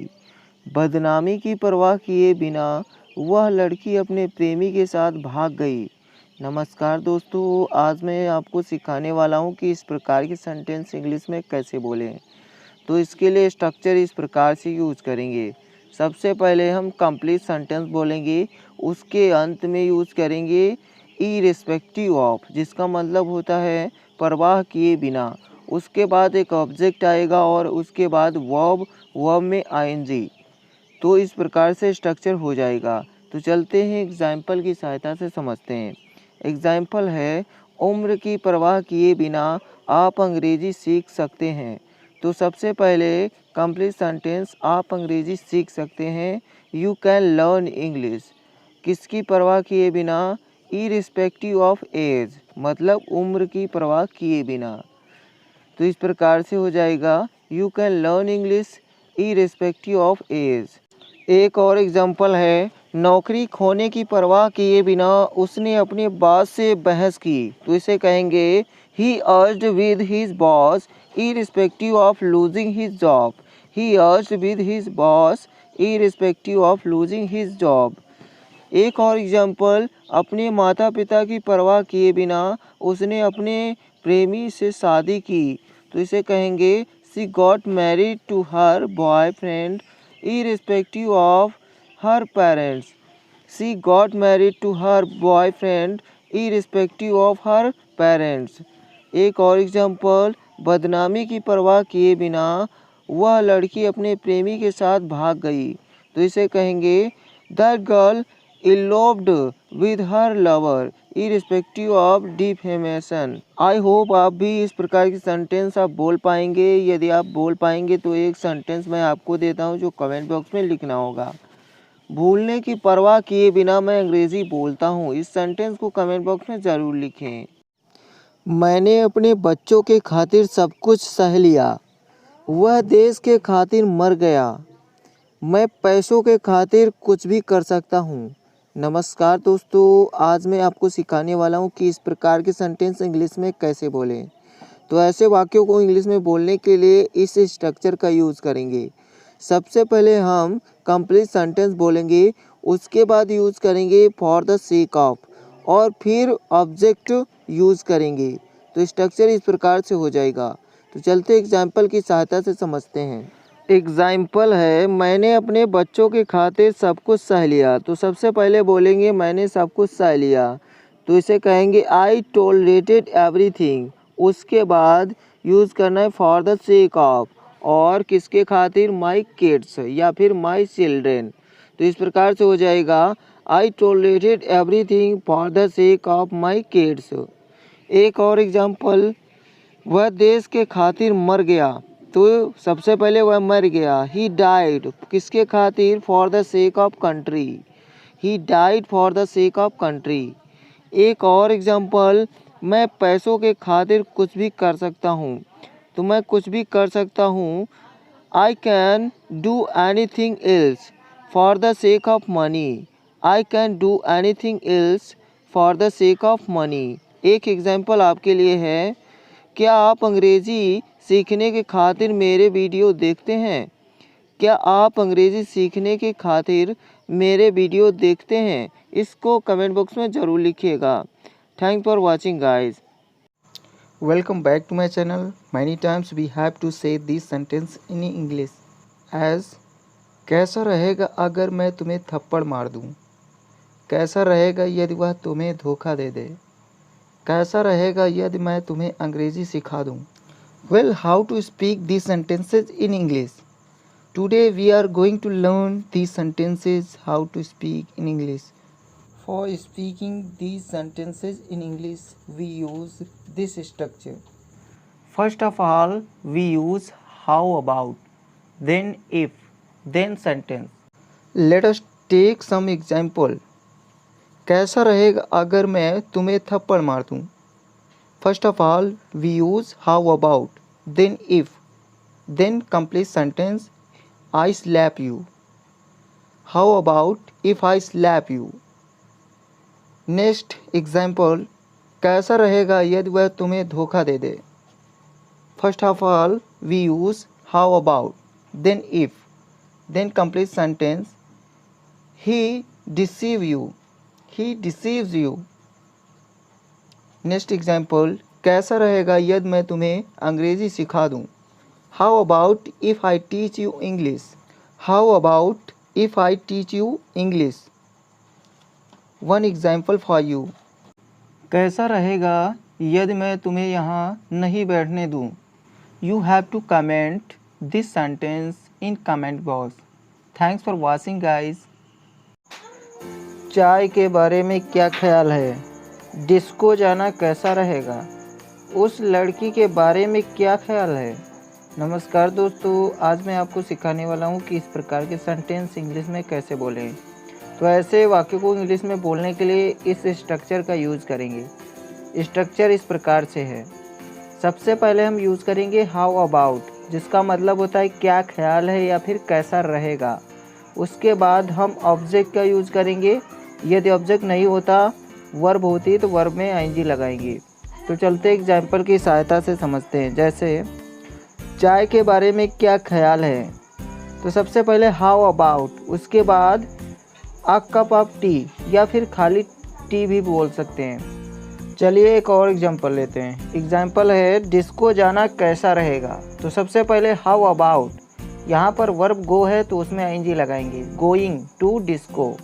तो इस प्रकार से how about going to disco. एक और एग्जांपल है, जैसे उस लड़की के बारे में क्या ख्याल है, तो इसे कहेंगे how about that girl. How about that girl. एक एग्जांपल आपके लिए, अंग्रेज़ी बोलने के बारे में क्या ख्याल है, तो इसे कमेंट बॉक्स में ज़रूर लिखें। Thanks for watching guys. जब अंग्रेज़ी बोलने की बारी आती है वह फर्राटेदार बोलता है। जब कुछ करने की बारी आती है वह टालने लगता है। जब खाना पकाने की बारी आती है वह अनिच्छा से पकाती है। नमस्कार दोस्तों, आज मैं आपको सिखाने वाला हूँ कि इस प्रकार के सेंटेंस इंग्लिश में कैसे बोलें। तो ऐसे वाक्यों को इंग्लिश में बोलने के लिए इस स्ट्रक्चर का यूज़ करेंगे। स्ट्रक्चर में सबसे पहले यूज़ करेंगे हम व्हेन इट कम्स टू। उसके बाद जो है हम वर्ब का यूज़ करेंगे, वर्ब में आईएनजी लगाएंगे और उसके बाद जो है सेंटेंस यूज़ करेंगे। तो चलते एग्जाम्पल की सहायता से समझते हैं। जैसे जब अंग्रेज़ी बोलने की बारी आती है वह फर्राटेदार बोलता है। तो सबसे पहले व्हेन इट कम्स टू, उसके बाद स्पीक में आईएनजी लगाएंगे, स्पीकिंग इंग्लिश, और उसके बाद complete sentence he speaks fluently. तो इस प्रकार से हो जाएगा when it comes to speaking English he speaks fluently. एक और एग्जांपल लेते हैं। जैसे जब कुछ करने की बारी आती है वह टालने लगता है। तो इसे कहेंगे when it comes to doing something he starts procrastinating. एक और एग्जांपल लेते हैं, जैसे जब खाना पकाने की बारी आती है वह अनिच्छा से पकाती है, तो इसे कहेंगे when it comes to cooking food she cooks reluctantly. Reluctantly का मतलब होता है अनिच्छा से। आई होप आपको इस प्रकार के सेंटेंस बनाना आ गया होगा। यदि बनाना आ गया है तो कमेंट में एक दो सेंटेंस जरूर लिखिएगा। इसी के साथ वीडियो समाप्त करते हैं। Thanks for watching guys. वहाँ क्या क्या हुआ, उसके साथ क्या क्या हुआ, उसके पास क्या क्या है। नमस्कार दोस्तों, आज मैं आपको सिखाने वाला हूँ कि इस प्रकार के सेंटेंस इंग्लिश में कैसे बोलें। ऐसे वाक्यों को इंग्लिश में बोलने के लिए इस प्रकार से स्ट्रक्चर यूज़ करेंगे। स्ट्रक्चर अपना इस प्रकार से होगा। सबसे पहले हम यूज़ करेंगे व्हाट ऑल। व्हाट ऑल का मतलब होता है क्या क्या। उसके बाद हेल्पिंग वर्ब का यूज़ करेंगे और फिर सब्जेक्ट और फिर अदर वर्ड और अंत में क्वेश्चन मार्क का यूज़ करेंगे, क्योंकि ऐसे वाक्य जो है हमारे इंट्रोगेटिव सेंटेंस होते हैं। तो चलते एग्जाम्पल की सहायता से समझते हैं। जैसे वहाँ क्या क्या हुआ, तो सबसे पहले यूज करेंगे व्हाट ऑल और फिर बोलेंगे happened there. What all happened there, उसके बाद क्वेश्चन मार्क। एक और एग्जांपल, उसके साथ क्या क्या हुआ, तो इसे कहेंगे what all happened with him. What all happened with him. एक और सेंटेंस, उसके पास क्या क्या है, तो सबसे पहले what all does he have. What all does he have. एक सेंटेंस आपके लिए जो कमेंट बॉक्स में लिखना है, आखिरी रविवार को आपने क्या क्या किया। आखिरी रविवार को आपने क्या क्या किया, इसको कमेंट बॉक्स में ज़रूर लिखें। वीडियो पसंद आए वीडियो को लाइक करें और चैनल को सब्सक्राइब करें। Thanks for watching guys. ऐसा कहा जाता है कि उसकी आत्मा छत पर रहती है। ऐसा कहा जाता है कि वह फर्राटेदार अंग्रेजी बोलता है। ऐसा कहा जाता है कि वह अपने बच्चे को बुरी तरह पीटती है। नमस्कार दोस्तों, आज मैं आपको सिखाने वाला हूं कि इस प्रकार के सेंटेंस इंग्लिश में कैसे बोलें। इस प्रकार के सेंटेंस इंग्लिश में बोलने के लिए स्ट्रक्चर इस प्रकार से यूज़ करेंगे। स्ट्रक्चर अपना इस प्रकार से है, सबसे पहले हम सब्जेक्ट का यूज़ करेंगे, उसके बाद हेल्पिंग वर्ब और फिर यूज़ करेंगे सेट टू और उसके बाद वर्ब का फर्स्ट फॉर्म और फिर ऑब्जेक्ट। तो स्ट्रक्चर इस प्रकार से हो जाएगा। तो चलते हैं एग्जाम्पल की सहायता से समझते हैं। जैसे ऐसा कहा जाता है कि उसकी आत्मा छत पर रहती है, तो सबसे पहले सब्जेक्ट हर सोल इज, उसके बाद सेट टू और फिर स्ट्रॉल ऑन द रूफ, मतलब छत पर रहती है। तो her soul is set to stroll on the roof. एक और एग्जांपल लेते हैं, जैसे ऐसा कहा जाता है कि वह फर्राटेदार अंग्रेजी बोलता है, तो इसे कहेंगे he is said to speak English fluently. He is said to speak English fluently. एक और एग्जांपल, ऐसा कहा जाता है कि वह अपने बच्चे को बुरी तरह पीटती है, तो इसे कहेंगे she is said to beat her kids brutally. She is said to beat her kids brutally. I hope आपको इस प्रकार के सेंटेंस बोलना आ गया होगा। यदि बोलना आ गया तो एक सेंटेंस आपके लिए है जो कमेंट बॉक्स में लिखना होगा। ऐसा कहा जाता है कि उसकी पत्नी पानी की तरह पैसे खर्च करती है, तो इसे कमेंट बॉक्स में ज़रूर लिखें। वीडियो पसंद आए वीडियो को लाइक करें और चैनल को सब्सक्राइब करें। Thanks for watching. यह मेरा खाना खाने का समय है। अब तुम्हारा अंग्रेजी बोलने का समय है। यह उसका मंदिर जाने का समय है। नमस्कार दोस्तों, आज मैं आपको सिखाने वाला हूँ कि इस प्रकार के सेंटेंस को इंग्लिश में कैसे बोलें। ऐसे वाक्यों को इंग्लिश में बोलने के लिए इस स्ट्रक्चर का यूज करेंगे। स्ट्रक्चर अपना है, सबसे पहले हम यूज करेंगे इट का और उसके बाद इज और फिर टाइम और फिर यूज करना है फॉर और उसके बाद ऑब्जेक्ट और फिर ऑब्जेक्ट के बाद टू का यूज़ करना है, फिर V1 यानी क्रिया का पहला रूप और उसके बाद फिर से ऑब्जेक्ट। तो स्ट्रक्चर इस प्रकार से हो जाएगा। तो चलते हैं एग्जाम्पल की सहायता से समझते हैं। जैसे यह मेरा खाना खाने का समय है, तो सबसे पहले इट्स टाइम फॉर, उसके बाद मेरा है तो मी और उसके बाद to eat food. It's time for me to eat food. एक और एग्जाम्पल, अब तुम्हारा अंग्रेजी बोलने का समय है, तो इसे कहेंगे now it's time for you to speak English. Now it's time for you to speak English. एक और एग्जाम्पल, जैसे यह उसका मंदिर जाने का समय है, तो इसे कहेंगे it's time for her to go to temple. It's time for her to go to temple. एक एग्जाम्पल आपके लिए, जैसे यह समय तुम्हारा पढ़ाई करने का है, तो इसे कमेंट बॉक्स में ज़रूर लिखिए। वीडियो पसंद आए तो वीडियो को लाइक करें और चैनल को सब्सक्राइब करें। Thanks for watching guys. जो कुछ मैंने चाहा मुझे वो मिला, जो कुछ भी तुमने कहा गलत है, जो कुछ भी तुम बोलो सोच समझकर बोलो। नमस्कार दोस्तों, आज मैं आपको सिखाने वाला हूँ कि इस प्रकार के सेंटेंस इंग्लिश में कैसे बोलें। तो इस प्रकार के सेंटेंस इंग्लिश में बोलने के लिए इस स्ट्रक्चर का यूज़ करेंगे।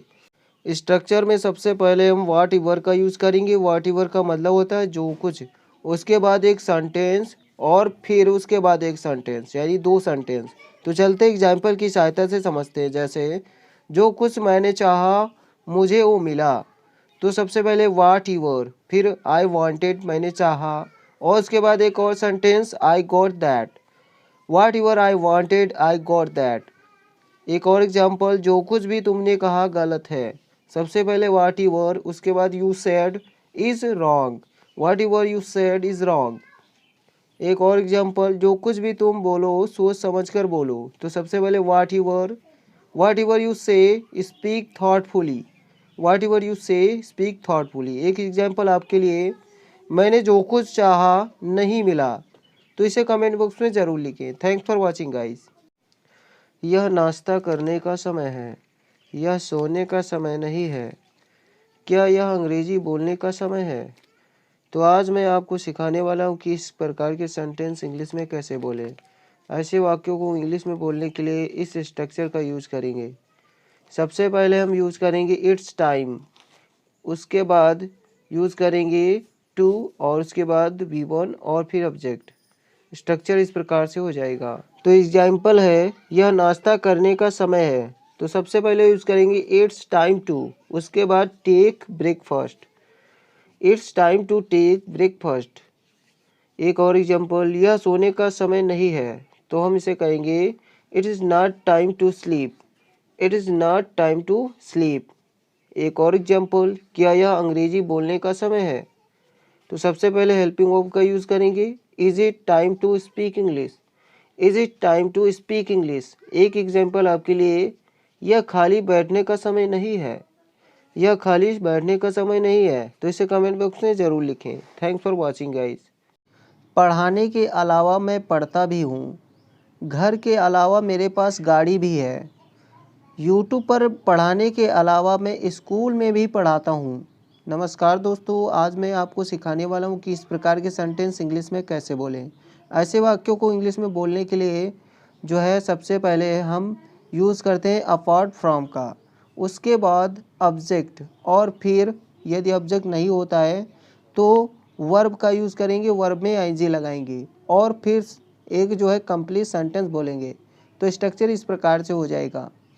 तो चलते हैं एग्जाम्पल की सहायता से समझते हैं। जैसे एग्जाम्पल है, पढ़ाने के अलावा मैं पढ़ता भी हूँ, तो सबसे पहले यूज़ करेंगे अपार्ट फ्रॉम, उसके बाद वर्ब है टीच, तो उसमें आईएनजी लगाएंगे। तो apart from teaching I also read. Apart from teaching I also read. एक और एग्जाम्पल, घर के अलावा मेरे पास गाड़ी भी है, तो सबसे पहले यूज़ करेंगे apart from. Apart from a house I also have a car. एक और एग्जाम्पल, यूट्यूब पर पढ़ाने के अलावा मैं स्कूल में भी पढ़ाता हूँ, तो इसे कहेंगे apart from teaching on YouTube I also teach in school. Apart from teaching on YouTube I also teach in school. सच तो यह है कि वह चोर है, हकीकत में तुम्हारा दोस्त एक डरपोक लड़का है। सच तो यह है कि उसके पैसे मैंने चुराए हैं। नमस्कार दोस्तों, आज मैं आपको सिखाने वाला हूं कि इस प्रकार के सेंटेंस इंग्लिश में कैसे बोलें। तो इस प्रकार के सेंटेंस इंग्लिश में बोलने के लिए इस स्ट्रक्चर का यूज़ करेंगे। स्ट्रक्चर में सबसे पहले यूज़ करेंगे as a matter of fact. As a matter of fact का मतलब होता है सच तो यह है कि। उसके बाद एक कंप्लीट सेंटेंस बोलना है। तो चलते एग्जाम्पल की सहायता से समझते हैं। जैसे सच तो यह है कि वह चोर है, तो सबसे पहले यूज़ करेंगे as a matter of fact, उसके बाद he is a thief. As a matter of fact he is a thief. एक और एग्जाम्पल, हकीकत में तुम्हारा दोस्त एक डरपोक लड़का है। तो इसे कहेंगे as a matter of fact your friend is a timid boy. As a matter of fact your friend is a timid boy. एक और एग्जाम्पल, सच तो यह है कि उसके पैसे मैंने चुराए हैं। तो सबसे पहले यूज करेंगे as a matter of fact, उसके बाद I have stolen his money. As a matter of fact I have stolen his money. तो आई होप आपको यह वीडियो पसंद आया होगा। पसंद आया हो तो वीडियो को लाइक करें और चैनल को सब्सक्राइब करें। तुम मुझ पर गाली देने का आरोप लगा रहे हो। वह मुझ पर छेड़छाड़ का आरोप लगा रही है। उस लड़के पर बलात्कार का आरोप लगाया गया है। नमस्कार दोस्तों, आज मैं आपको सिखाने वाला हूं कि इस प्रकार के सेंटेंस इंग्लिश में कैसे बोलें। ऐसे वाक्यों को इंग्लिश में बोलने के लिए हम इस स्ट्रक्चर का यूज़ करेंगे। स्ट्रक्चर है, सबसे पहले हम यूज़ करेंगे सब्जेक्ट, उसके बाद हेल्पिंग वर्ब और फिर यूज़ करेंगे हम अक्यूज्ड। अक्यूज्ड के बाद ऑब्जेक्ट का यूज़ करेंगे और फिर यूज़ करेंगे ऑफ और फिर नाउन। यदि नाउन नहीं होता, वर्ब होती है तो वर्ब में आईएनजी लगाना है। तो स्ट्रक्चर इस प्रकार से हो जाएगा। तो चलते एग्जाम्पल की सहायता से समझते हैं। तुम मुझ पर गाली देने का आरोप लगा रहे हो। तो सबसे पहले subject you, helping verb are और उसके बाद अक्यूज। अक्यूज में आईएनजी लगाना है, अक्यूजिंग। और उसके बाद ऑब्जेक्ट मी और फिर ऑफ और उसके बाद अब्यूज में आईएनजी, अब्यूजिंग। तो हो जाएगा you are accusing me of abusing. एक और एग्जाम्पल, वह मुझ पर छेड़छाड़ का आरोप लगा रही है। तो इसे कहेंगे she is accusing me of molesting. Molesting मतलब छेड़छाड़। एक और एग्जाम्पल, उस लड़के पर बलात्कार का आरोप लगाया गया है। ये पैसिव वॉइस है तो इसे इस प्रकार से बनाएंगे, he has been accused of rape. He has been accused of rape. I hope आपको ये वीडियो पसंद आया। वीडियो को लाइक करें और चैनल को सब्सक्राइब करें। मैं पीड़ित की ओर से केस करने जा रहा हूँ। मैं अपने पापा की ओर से पैसे दे रहा हूँ। मैं अपने स्कूल की ओर से मैच खेलूँगा। नमस्कार दोस्तों, आज मैं आपको सिखाने वाला हूँ कि इस प्रकार के सेंटेंस इंग्लिश में कैसे बोलें। तो ऐसे वाक्यों को इंग्लिश में बोलने के लिए हम इस स्ट्रक्चर का यूज़ करेंगे। स्ट्रक्चर अपना इस प्रकार से हो जाएगा। सबसे पहले हम यूज़ करेंगे कंप्लीट सेंटेंस का, उसके अंत में यूज़ करेंगे ऑन बिहाफ ऑफ और उसके बाद ऑब्जेक्ट। तो स्ट्रक्चर इस प्रकार से हो जाएगा। तो चलते हैं, अब कुछ एग्जाम्पल लेते हैं। एग्जाम्पल है अपना, मैं पीड़ित की ओर से केस करने जा रहा हूँ। तो सबसे पहले complete sentence, I am going to file a case. उसके बाद on behalf of the victim मतलब पीड़ित की ओर से। एक और एग्जाम्पल, जैसे मैं अपने पापा की ओर से ये पैसे दे रहा हूँ। तो इसे कहेंगे I am giving you this amount on behalf of my father मतलब पापा की ओर से।